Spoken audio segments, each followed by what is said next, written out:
O Baú de Ideias está de volta e conosco hoje aqui no estúdio Francisco Lima. Bom, Francisco, eu gostaria que tu me dissesse, então, me introduzisse um pouco como que surgiu a acupuntura.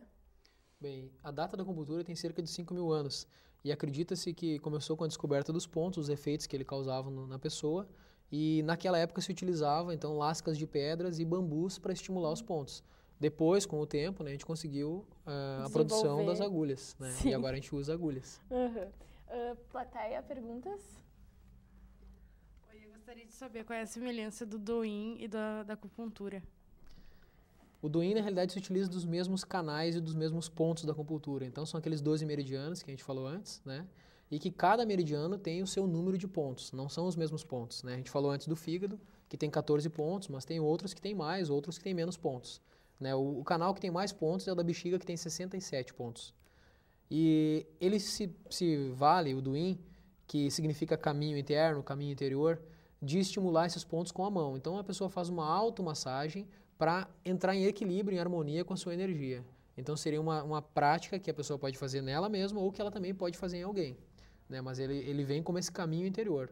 Alguém que faça Douyin na gente, faz com esse objetivo de a gente descobrir esse caminho interior. Então, é a técnica de massagear os mesmos pontos que as agulhas são aplicadas, seria mais ou menos isso? Exatamente, massageia os mesmos pontos com os mesmos objetivos, tonificar o ponto que está deficiente, sedar o ponto que está em excesso e harmonizar o ponto que está em desarmonia. A desarmonia é uma coisa mais leve, é um problema energético mais leve do que um excesso ou uma deficiência. E a acupuntura, ela pode ser tratamento para ansiedade, para parar de fumar? Ela auxilia nesses aspectos? A ansiedade, né, o fumo, o tabagismo, né, até mesmo a dependência química, alcoólica, enfim, qualquer uma das alterações que envolvem químicos. Também muito, né, alterações, né, por exemplo, de ciclo menstrual e tal, dismenorreia, que a gente fala TPM, né, as dores. A gente trata desses sintomas, mas a gente não utiliza necessariamente esses nomes, porque na realidade esses nomes são às vezes doenças, às vezes alterações estabelecidas pela nossa medicina aqui ocidental. Sim. A gente avalia a pessoa e vai descobrir na pessoa o motivo energético pelo qual ela apresenta aquela tendência, né, ou aquela necessidade do fumo, do tabagismo, ou aquelas dores durante aquele ciclo menstrual dela. E aí a gente trata a pessoa e normalmente até às vezes a pessoa tem uma resposta muito rápida, se sente muito bem e acaba não precisando buscar outro tipo de terapêutica para esse tipo de coisa. Vamos retomar um pouquinho aquela questão que a gente falou no primeiro bloco de como funciona o tratamento, só para explicar um pouco melhor como que é a sessão, como que funciona, qual é o ritmo de aplicação, a duração. Assim, na acupuntura tradicional chinesa tem uma máxima, quanto menos agulhas, maior o efeito. Então a gente busca utilizar o mínimo necessário de agulhas, o menor número possível. Existe uma máxima que diz, o clínico superior trata com uma agulha só porque a desarmonia tem um motivo único, uma causa única. Os livros tradicionais trazem algumas frases de impacto para a gente, por exemplo, uma doença, vários caminhos. Se eu tenho uma doença, eu posso tratar de várias maneiras, eu posso fazer um tratamento de várias formas. Várias doenças, único caminho. Então, quando a gente vai tratar o paciente, na realidade a gente não trata doenças, até a gente nem concorda que existe o termo doenças. Quem adoece é o homem. Então, existe saúde e existe doença. Doenças não é uma coisa viável para a acupuntura. Existe o tratamento do homem na busca de harmonia. Então, a gente vai avaliar o paciente e nessa avaliação a gente vai determinar, às vezes consegue determinar já na primeira, às vezes numa segunda, quanto tempo mais a gente precisa ver o paciente, quantas sessões. As sessões normalmente são estabelecidas, né, para casos normais, uma vez por semana. Casos que estão muito agudos e que a pessoa está passando uma dificuldade muito grande, de repente a gente marca até mais que uma vez por semana. E normalmente ela na segunda, terceira sessão ela já vai ter um intervalo de uma semana ou duas e ela vai começar a fazer as sessões de 15 em 15 dias, de 20 em 21 dias. E o tempo de cada sessão varia de O tempo de tratamento em geral, que a pessoa entra no consultório na frente do acupunturista até o final, varia muito para cada profissional. Comigo dura 1 hora. A pessoa entra, a gente avalia, conversa em média 1 hora. E aí até ela sair depois, né, ela sai sem as agulhas são colocadas lá, ela deita, né, fica numa posição relaxada, de conforto, né, numa sala especial para isso, e ela fica o tempo necessário, que vai de 15 a 40 minutos com as agulhas. Depois é tirado as agulhas e a pessoa vai para casa sem nada. Não dá nem para perceber que ela fez a acupuntura, porque a agulha fica lá. Não fica nem... Não incha, não tem nenhum tipo de reação, a não ser as reações normais que a própria pessoa pode ter do tratamento, tipo alterar o sintoma. A pessoa estava tendo uma dor numa parte do corpo, algum desconforto que pode ser até digestório, pode ser respiratório, pode ser até uma palpitação, pode ser até um transtorno de ansiedade, alguma coisa assim, e ela vai notar uma mudança nesses sintomas. Isso sim ela muda, ela percebe as mudanças. E é para ser notado também isso, né? Então, mas às vezes ela surge de maneira estranha, diferente do que a gente está acostumado. Por exemplo, existe uma dor que muda de lugar. E de repente ela surge em outro lugar que aparentemente para nós aqui, ou para a pessoa leiga, não tem relação nenhuma. Para a acupuntura tem uma relação muito importante. Ou de repente até na questão, à noite ela vai dormir e ela de repente tem uma noite diferente de sono, ela sonha, ou ela às vezes deita e não tem sono, ou ela tem uma sonolência que acontece muito grande depois da terapia, né, do tratamento. Então, a gente tem algumas reações. São reações, né? Reações, mas que não chegam a ser reações adversas. Qualquer tratamento tem suas.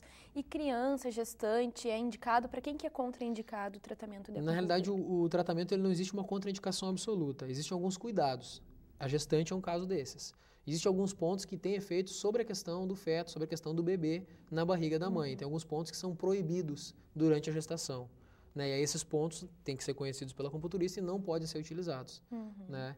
Crianças, né, às vezes, normalmente as crianças aceitam super bem a agulha, elas não se implicam com a agulha, essa coisa de agulha é meio medo de adulto, assim, daquela coisa da injeção, daquele problema que é uma agulha grossa, calibrosa e que vai passar um líquido que vai ser inserido na gente. Bom, a da acupuntura é tão fininha que não deu nem para mostrar aqui na tela, né? Não vai nem aparecer, então não precisa ter medo. A acupuntura é super fina e ela não tem princípio ativo nenhum, ela não injeta nada, é o ponto que tem o efeito, a agulha é a mesma. Se eu tirar a agulha de um ponto e colocar em outro ponto, a mesma agulha, se a gente fizesse isso, que a gente não faz, o efeito é completamente diferente. Certo. Plateia, perguntas, questões?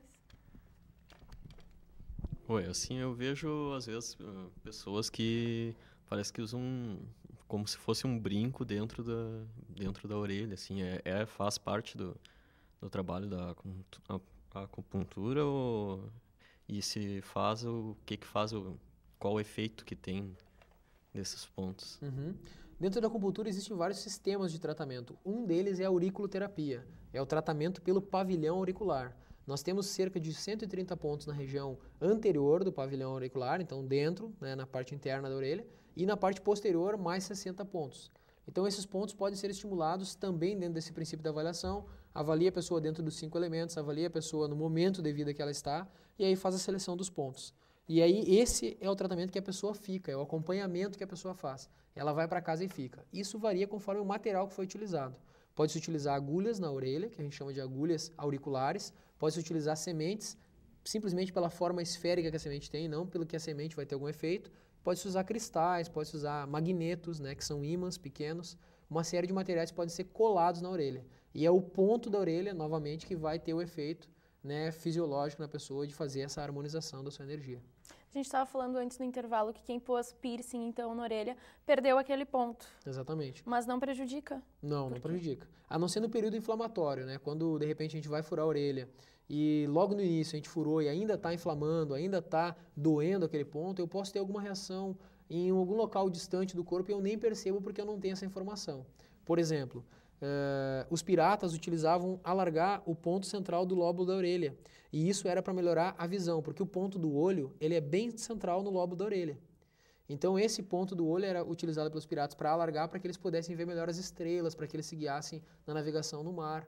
Então a gente sabe que isso já tem algum relato na história de para que se utilizava. Hoje em dia a gente usa material, perfura o ponto e acaba, né, eliminando ele. Ele não vai ser mais utilizado para terapêutica porque ele vai cicatrizar e ele deixa de passar informação. Certo, obrigada. Perguntas mais? Oi, eu queria saber se tem algum ponto que seja proibido, que pode levar até a morte, por exemplo, aqui no tórax. Não, na realidade não existe um ponto proibido que possa levar até a morte, mas se a pessoa estiver em desarmonia e de repente a gente aumentar essa desarmonia, a gente pode agravar muito o quadro da pessoa, isso sim. Né? Mas algumas daquelas técnicas, até das próprias artes marciais, de neutralizar as pessoas e de alterar o estado de consciência das pessoas, elas se baseiam também nos princípios da acupuntura, que é aquele princípio da medicina tradicional chinesa, em que consegue provocar alguma alteração de consciência nas pessoas. Isso consegue sim. E tem a possibilidade de tu introduzir a agulha num lugar errado que não possa ser introduzida assim? Não pode ter essa possibilidade, né? Isso seria um erro técnico e não tem como. A gente avalia o ponto, a gente avalia a pessoa e a gente tem o estudo dos pontos, né? Todo o corpo, toda a anatomia. Por isso a necessidade também de o profissional já ser um profissional da área de saúde, já conhecer a anatomia, e esse risco é inexistente. Bom. E a terapia, a acupuntura com fins estéticos, ela existe? Como funciona? Existe. Na realidade, se a gente for avaliar a nossa cultura aqui ocidental, a estética começou a ser valorizada de 1990 para cá. Né? Aí que a gente teve o grande avanço da nossa medicina estética. As pesquisas e todos os recursos em cirurgias, né, em tratamentos estéticos foi de 1990 para cá. No Oriente, há 5.000 anos atrás, já se dizia que o exterior reflete o interior. Então, o oriental já era preocupado com a estética, porque ele sabia que se ele tivesse bem esteticamente, externamente, aquilo era reflexo do seu interno. Então, a estética é vista dessa forma, vista como um reflexo do interno. E aí as técnicas orientais de tratamento em estética são reconhecidas e avançadas de muitos anos. Né? Se utiliza tratamento também com acupuntura para linhas de expressão, para rugas, técnicas específicas, que aí é uma formação específica dentro da acupuntura que a gente pode especializar em estética. Certo. Bom, gostaria que tu deixasse então os teus contatos para quem quiser fazer uma sessão contigo, teu telefone, e-mail, vai aparecer tudo na telinha ali, daí fica à vontade. Ok, obrigado. Então, para quem quiser alguma dúvida ou quiser fazer o contato, né, os telefones são na Clínica Cefas, onde eu atendo.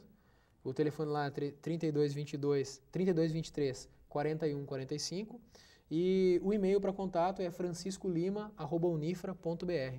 E quem quiser mais informações sobre a acupuntura pode te ligar, pode falar contigo, ligar para a clínica? Pode me ligar, pode ligar para a clínica, pode mandar e-mail, a gente responde, a gente também orienta alguns sites, orienta alguns materiais, livros. Tem algum site que tu possa falar aqui para o pessoal que quiser ter mais informações a respeito disso? Sites para acupuntura a gente tem de várias escolas, né? Por exemplo, temos www.vida-rs.net. Temos também de materiais que vêm de material para acupuntura, onde a gente encontra livros, Lautz, né, com Z, T, mudo e Z.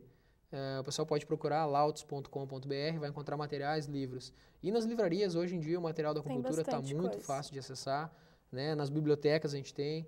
Então, a cultura oriental, com a expansão, né, econômica da China, ela também expandiu a cultura. Essa é a grande surpresa que a gente tem, é que eles também estão expandindo a cultura.